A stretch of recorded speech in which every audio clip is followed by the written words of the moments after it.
The subject of this program is sexuality. It contains explicit images and content meant for a mature audience. Viewer discretion is advised.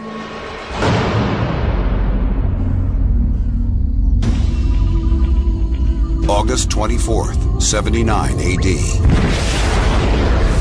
In central Italy, Mount Vesuvius erupts.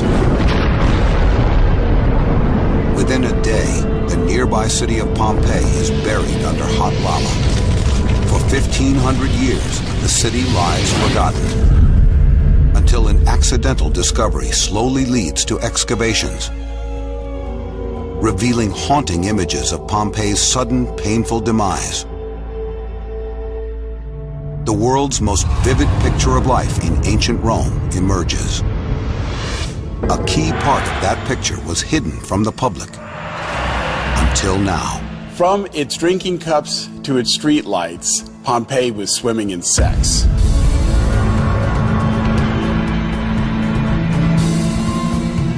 Instead of being a proper Roman city, these people are up to a seething world of sex and filth and squalor.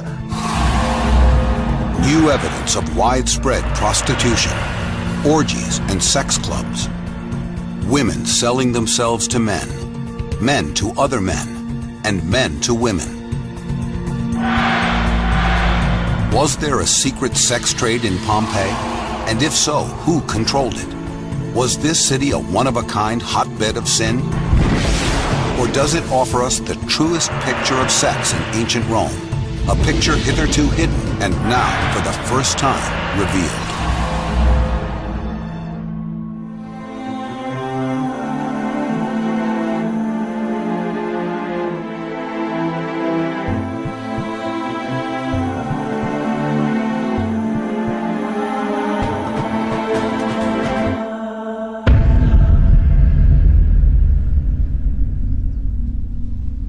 The sex life of Pompeii is a mystery, and like many mysteries, it begins with a cover-up. Here at the Archaeological Museum of Naples is a room called the Secret Cabinet. For hundreds of years, this room was locked and sealed. It contains relics and artwork from Pompeii considered too profane for public consumption. What could have been so shocking? Perhaps it was the dozens of erotic frescoes, the phallic street lanterns, the sexually explicit drinking cups, or the many representations of Priapus, the fertility god whose striking features pop up in artwork all over town. It was really difficult for people to come and be confronted with what ran against Christian morality of the day. And the sexual elements came out very starkly from a very early stage. There's a story told of how Charles III is having a wonderful sort of court picnic, and they're excavating and they bring up a statue, and there's great excitement among the court circle. And the statue is the famous one of Pan making love to a nanny goat. And there was horror among everyone. And the king said, right, excavation's closed. Even today, Pompeii's sexual artifacts provoke embarrassment and controversy. And these objects are just the tip of the iceberg. They reveal a more shocking side of Pompeii. The deeper historians dig, the more unsettling details emerge of an elaborate system of sex in this ancient city. The clues are everywhere, from stone phalluses on public streets to crude graffiti carved into granite walls. They appear to reveal a population trading in decadence, perversion, prostitution, and sexual slavery. Professor Andrew Wallace Hadrill's groundbreaking research has forced us to rethink the way we look at the Roman Empire. Wallace Hadrill has uncovered secrets that the city itself didn't want to disclose. this isn't how a Roman city wanted to present itself to posterity, not the big public writings inscribed in marble and bronze, the great rhetorical statements that a city wanted to make about itself. These are the trivial scribblings that weren't meant to be heard. And we're allowed in on a conversation we weren't meant to hear. One message emerges very clearly. Pompeii was in the business of selling sex, and on a large scale. The action ranged from fast and inexpensive curbside sex to private sex parties with the Roman equivalent of call girls. But given that 80% of the population was poor, it's safe to say that most of the sex was quick and dirty. Professor Thomas McGinn is an authority on the economics of prostitution in ancient Rome. We're standing in front of a crib, a small room lying off of a street or an alley where a prostitute would have conducted business. The prostitute or her pimp would have been outside in the street soliciting customers, perhaps either directly in front or in a bar or some other place close by, bringing them through a patchwork curtain or a small wooden door into this room, where you see a stone bed with a stone pillow. In ancient times, there would have been a mattress, some cushions, perhaps, strewn over the stone in order to make it a bit more comfortable. 13 of these curbside cribs have been identified, all nearby Pompeii's 153 local taverns. But the undisputed central location for paid sex was here, on a main street in the center of town near the Forum and the marketplace. This is the Lupanara Grande, the oldest known brothel in the world. It's a treasure trove of information, not just about Pompeii, but also about human sexuality in the ancient classical world. Lupanara means den of the she-wolves, a Roman expression for a house of prostitution. When it was unearthed in 1862, pious Catholic authorities immediately sealed it off. They even plastered over many of its explicit frescoes. Until recently, this historical treasure remained closed to the public. It was finally opened in 2006, after an extensive renovation touched up its frescoes and restored the wooden beams and rafters burned away by lava nearly 2,000 years ago. There's nothing else like it on Earth. The Lupanara provides a window into the past that before could only be imagined. It's the only place in the world where you can actually see, smell, and touch the place where ancient prostitutes plied their trade. But how can we be certain this building was used solely for sex? There are probably three ways that people have traditionally identified sexual activity. The first is pornographic pictures, where you have a concentration of pornographic pictures. Maybe there's prostitution. Second, graffiti of an erotic nature. You've got the highest concentration of the Latin for eye in the whole site. Over 100 occasions it's scribbled on the walls. And thirdly, structures. If you have a room shaped in such a way that all you can do is go to bed in it, and yet it isn't a bedroom part of a residential unit, this is an indication of a space made for the sale of sex. The thing about the Lupanara Grande, the big brothel of Pompeii, is that all these three criteria concentrate absolutely marvelously. Every detail of the building's design reveals what went on here. On the ground floor, we find 5 small rooms with stone beds. This floor probably appealed to walk-in street traffic. The customers of the brothel would have arrived first in the central corridor, off of which lie the rooms where the prostitutes worked. The corridor is decorated with a series of erotic panels, paintings that depict in an explicit way scenes of lovemaking. These were once thought to provide a menu of choices for the customers coming to the brothel. Various sexual acts are depicted in different paintings, and it was thought that you would go to one room or the other depending on what you preferred.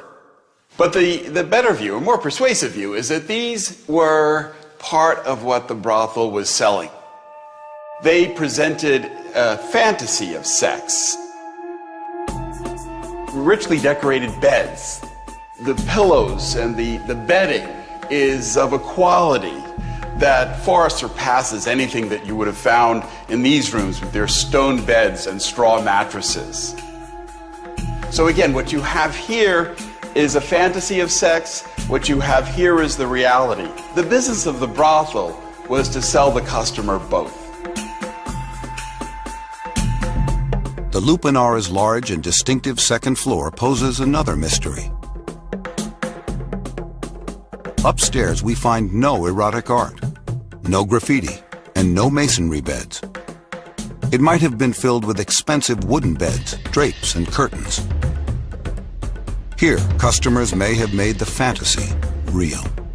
In this room, which is too big as you conceive to be a simple prostitute cell, there would have been ample space for parties, a place to invite friends, a place where the people who rented it out could have simulated, to a certain extent, the atmospherics of an upper-class house, an upper-class dining room, but for a price. The Lupanara was the biggest brothel in town, but it wasn't the only one. Archaeologists have turned up at least 41 brothels, and the numbers vastly increase if you include taverns and hotels, which were common sites of prostitution. Sex for hire was everywhere. But why was there so much of it, and why was it so public? Why did the empire permit it, and who profited from it? For the answers, we first need to look at the dark, seldom-seen lives of the prostitutes themselves.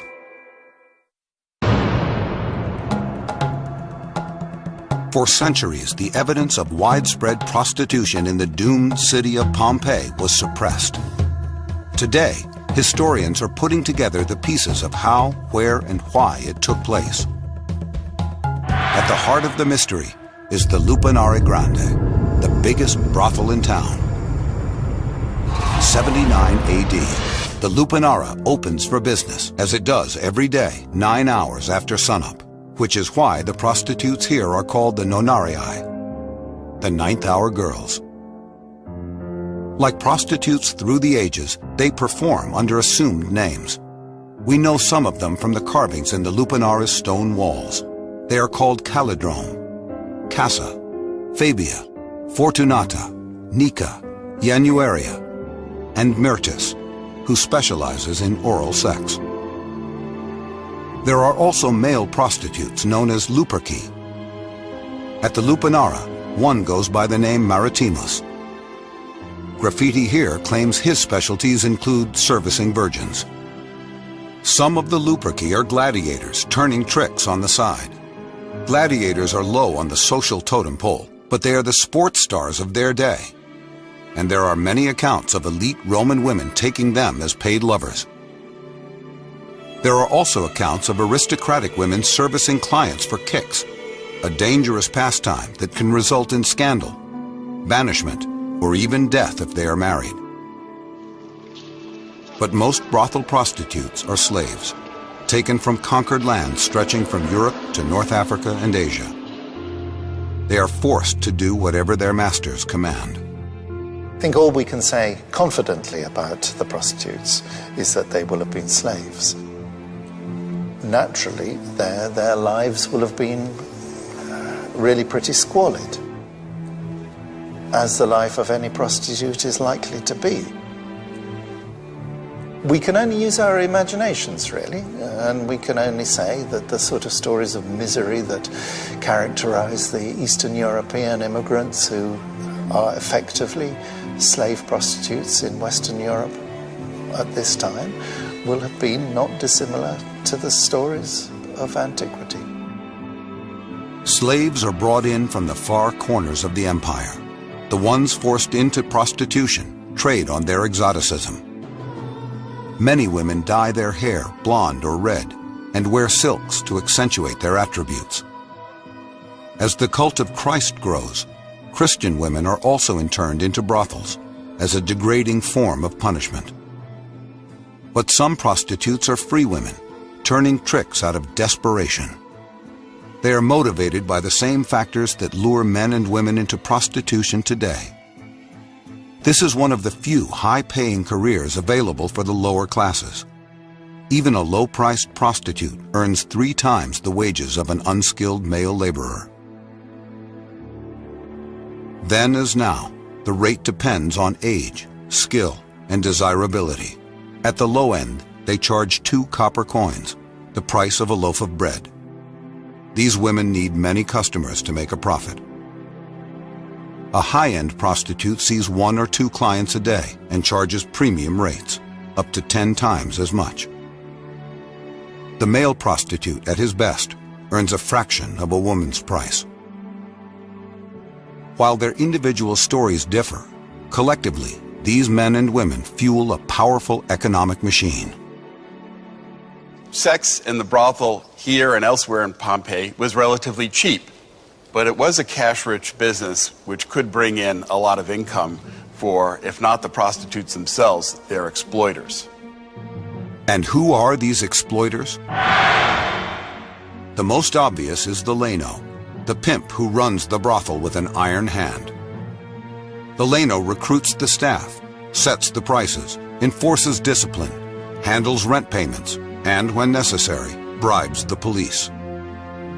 But usually the Leno doesn't own the brothel. Often he is a freedman, doing the bidding of others who hide in the shadows.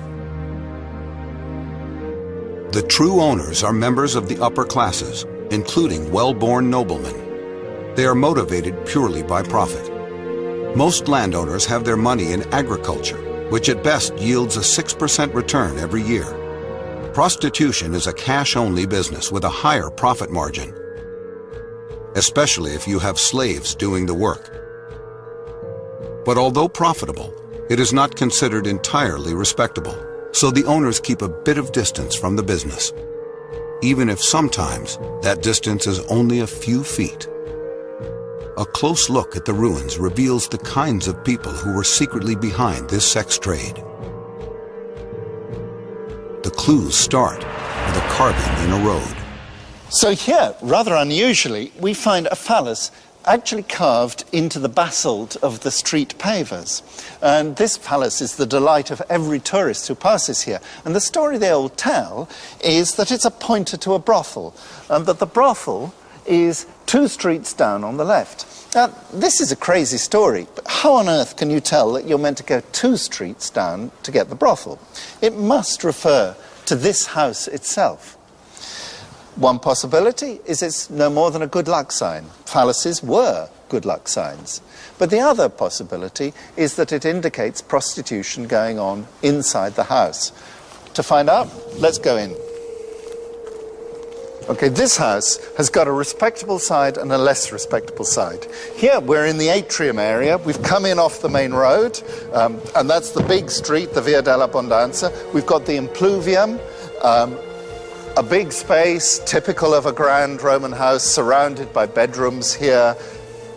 And here are some big reception rooms. And all this is a standard, respectable, really quite grand Roman house.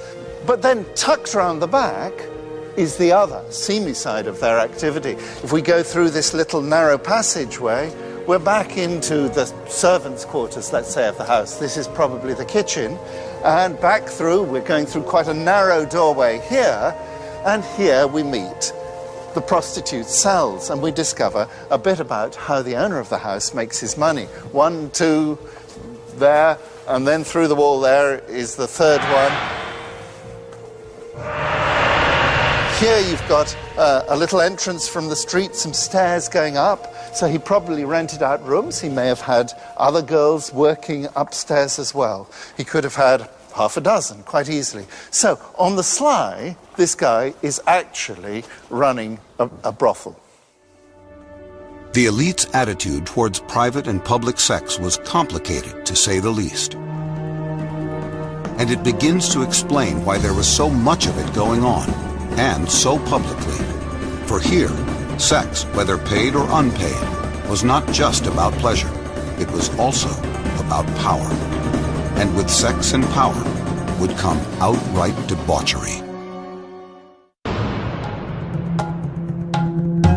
New evidence reveals that the lost Roman city of Pompeii had a thriving sex trade, a trade that involved virtually every layer of society. We've seen what happened in the brothels and back alleys that catered to working-class men.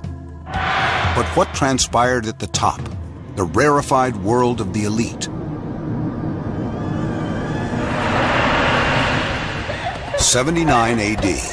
This is the Floralia, a festival of prostitutes introduced about 238 BC. The festival is dedicated to Flora, a very successful working girl who left her estate to the people of Rome and set up an annual fund to celebrate her birthday with a wild street party.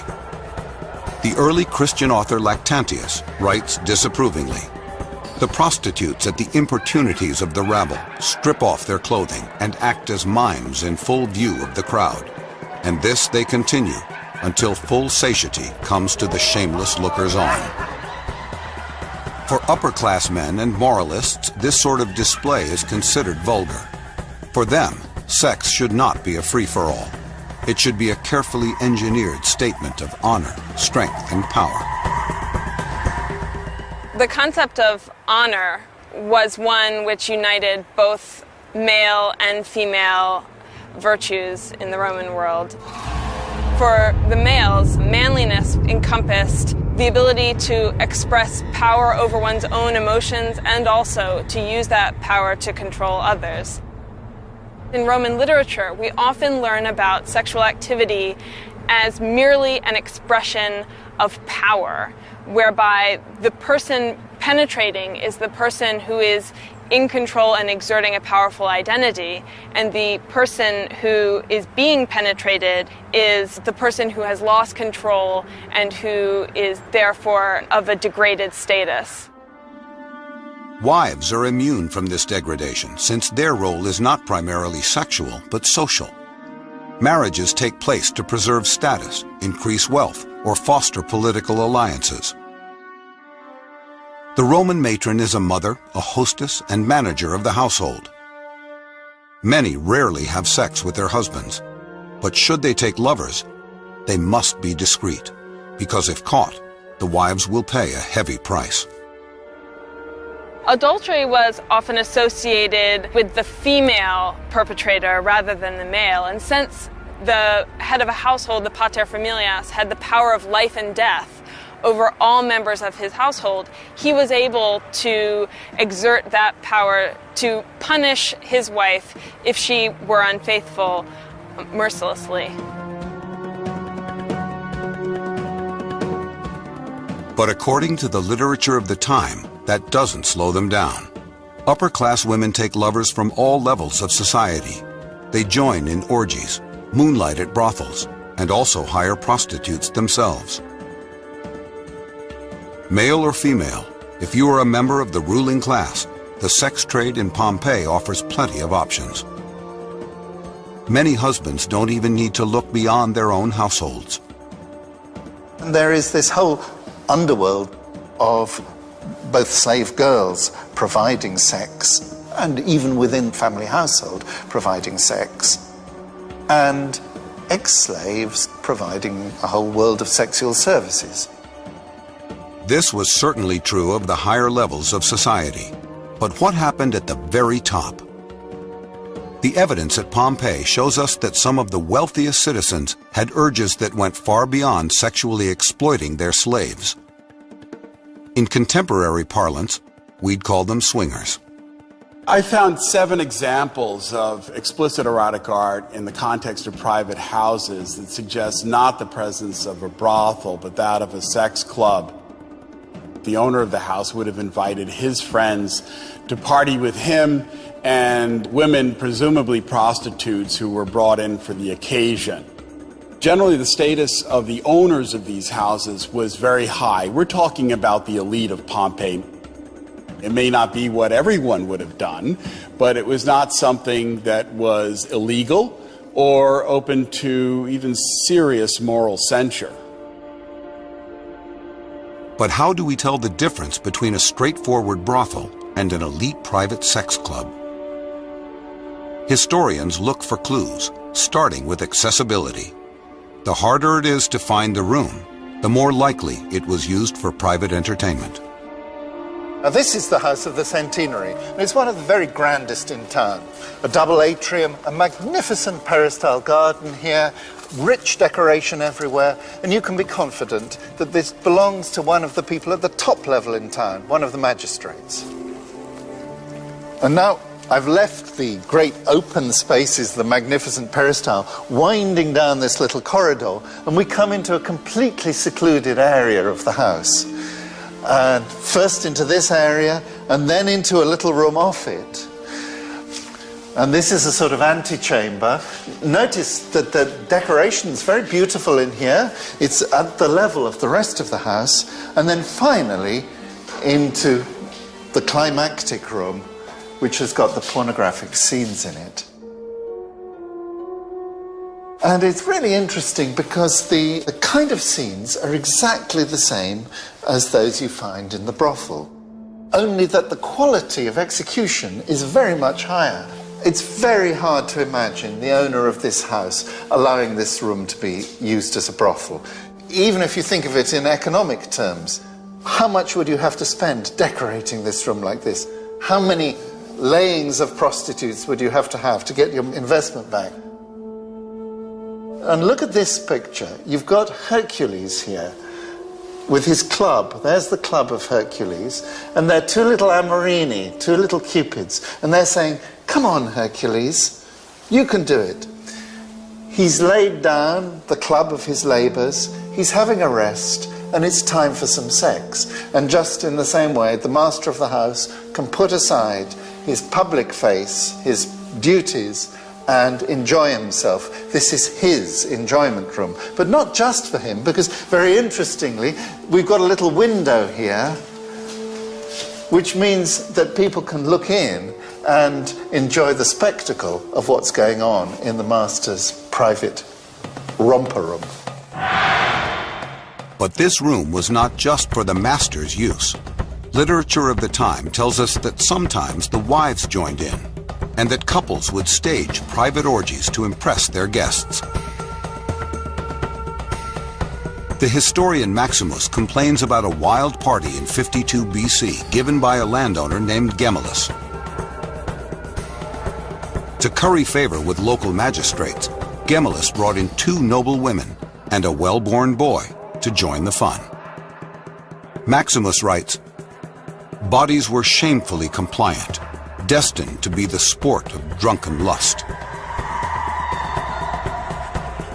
But Maximus' real complaint was not so much the sex itself. It was the way Gemellus so openly used it for his own social and political gain. And that may be the key about sex in Pompeii, hidden from most Roman ruins. It was an instrument of wealth, a mark of power, and a tool for personal advancement. At every level of Roman society, sex was currency. And if one followed the money, it would lead in surprising directions, right up to the emperor himself.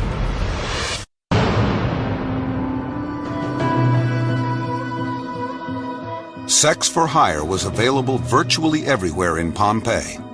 There was no zoning and no red light district. Prostitutes were available in the most public spaces in town, including the Forum, the hub of local government. The arches leading into amphitheaters were favorite pickup spots. These arcade dens were called fornicades, the root of the modern word fornicate.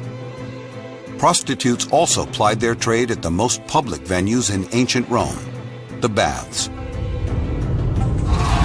Roman baths were enormous pleasure palaces dedicated to the principle of enjoyment. Here, rich mingled with poor, united by the great leveler of universal nudity. It was by all accounts an erotically charged atmosphere. Food, drink, and sex were all for sale. Pompeii had 6 public baths that we know of. And like the brothels, explicit frescoes were part of the decor. In fact, the men's locker room contains the most sexually frank paintings in the whole of Pompeii. We're here in the suburban baths of Pompeii, and this room, which was only excavated in the 1980s, has caused enormous scholarly controversy ever since its excavation. The position of the room in the baths tells us that it should be the changing room, the apoditerium. But it has this most extraordinary decorative feature. You see a series of numbers going around. These numbers are on boxes, rather long boxes. And then above each box is a scene of sex. So what is going on here? And there have been various lines of interpretation. And one is that this is a kind of a witty jest, that when people left their clothes in particular boxes, they couldn't remember, was my box number 4 or number 5? But they could remember the position. Joke. And that interpretation has been very strongly contested by others who say, no, there is prostitution going on here. You need to look around the corner at this point where there's a door to some stairs going up the back. And there are a series of rooms up above us that could indeed be used for prostitution. All of this confuses modern observers. 2 images emerge from Rome's ancient ruins. The one we usually see shows a civilization that lived by strict codes of honor and shame. But the ruins of Pompeii reveal a city steeped in sex. How could prostitution in Pompeii have been so open and widespread? The answer may lie with Rome's ever-changing heads of state. 44 BC, Augustus replaces Julius Caesar as the leader of the Roman world. Unlike Caesar, a pansexual playboy, Augustus has a more conservative agenda. Around 10 BC, he passes a series of laws that promotes family values.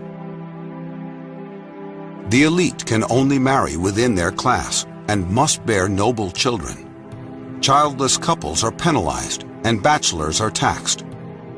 Most important, adultery becomes a criminal offense. But what about prostitution? Like most Roman nobles, Augustus doesn't approve of sex for sale, but he accepts it as a fact of life. He may well have agreed with Cato the Elder, who said that a man was better off having sex with his slave, or a prostitute, or even his wife, than having an affair with another married noble. Ironically, Augustus's morality laws caused the business of prostitution to boom. Paid sex and sex with household slaves become the simple and legal alternatives to adultery. There are prostitutes, there are slave girls, there are ex-slave girls. You can chase them as much as you like.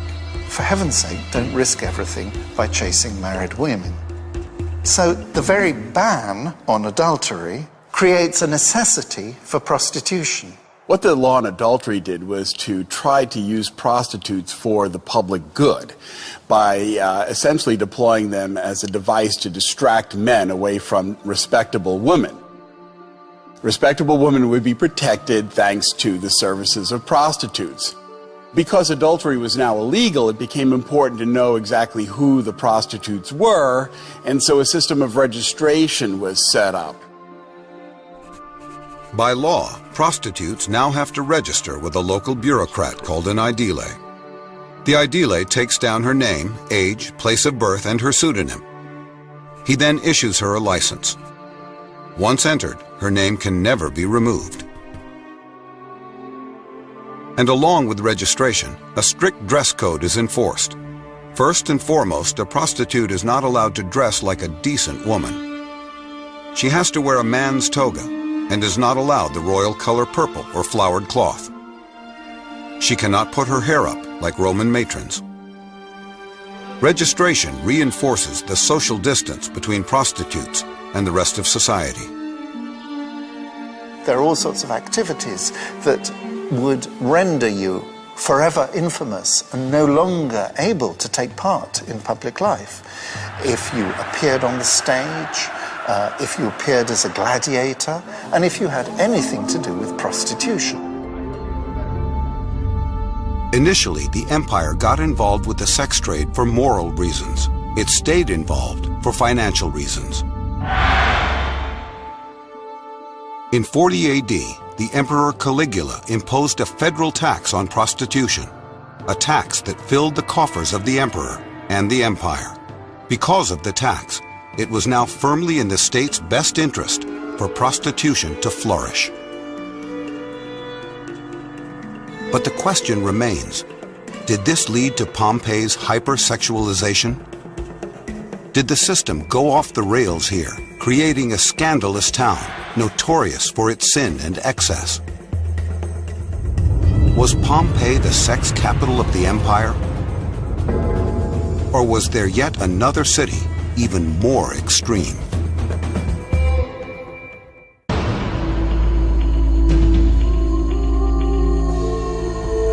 When Pompeii was first discovered, archaeologists were shocked and appalled by what they found. The presence of brothels and pornography led many to believe that the city was deviant and had been destroyed by divine wrath, just like Sodom and Gomorrah. Certainly in Pompeii, sex for hire was easy to find. New evidence reveals a complete sexual map of Pompeii. 13 cribs or rooms right off the street set aside for prostitution. 9 baths, theaters, and amphitheaters where sex was available for a price. At least 7 private sex clubs for the rich, and 41 confirmed brothels, including the world's oldest known purpose-built brothel, the Lupanare Grande. It's a lot of brothels for a city of 6,000. The evidence seems to point to Pompeii as the undisputed capital of sex. But modern sleuthing reveals that Pompeii was neither the Vegas nor the Sodom and Gomorrah of its day. It was, in fact, a small and rather ordinary place. When people first came to knowledge of the representations of sexuality here, they thought that Pompeii might have been a hotbed for la dolce vita. Instead, Pompeii was regarded by the Romans as a good place to buy an oil press.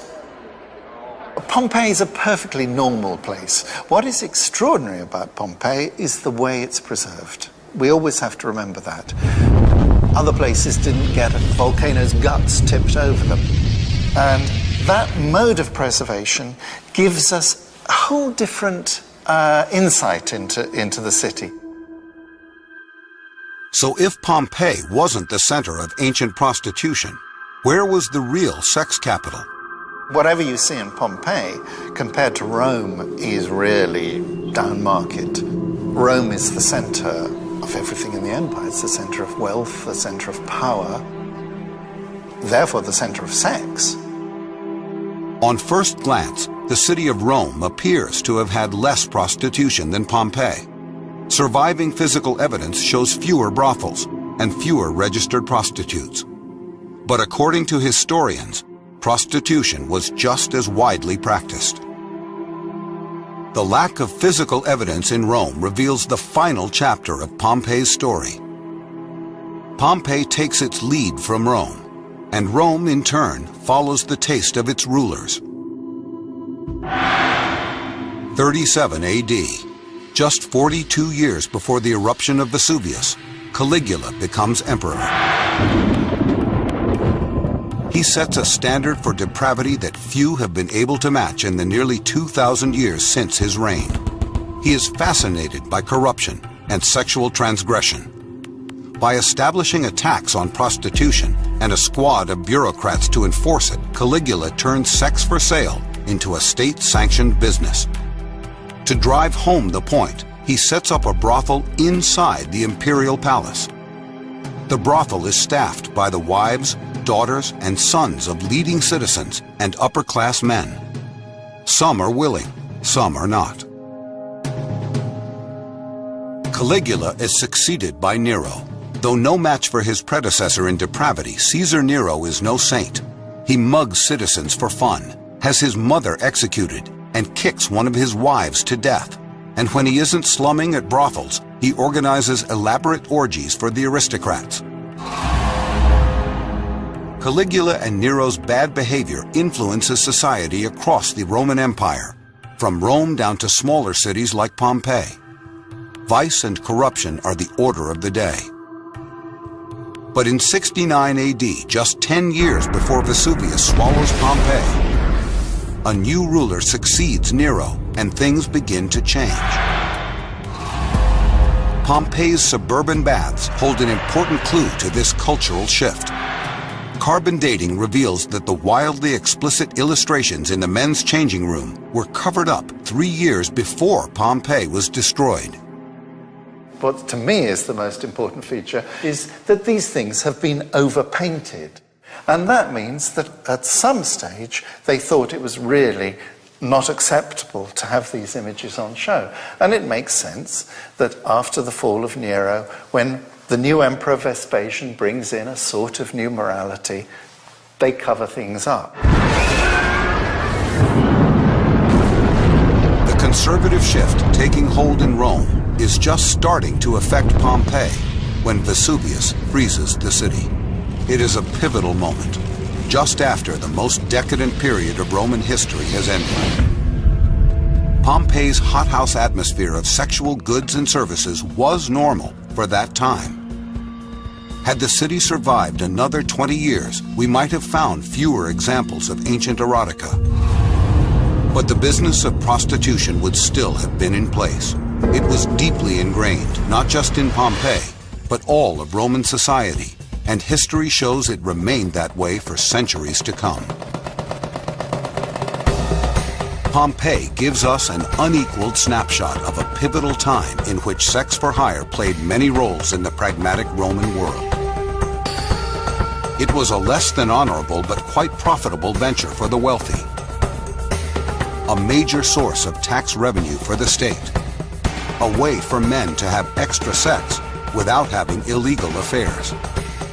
And a very public way of reinforcing the class system by sanctioning prostitution while publicly humiliating the men and women forced to practice it. Pompeii's sex trade reflects all the contradictions of Roman society, its rationalism, its brutality, its passion. And it reveals the enormous impact that leaders, good and bad, can have on mighty empires.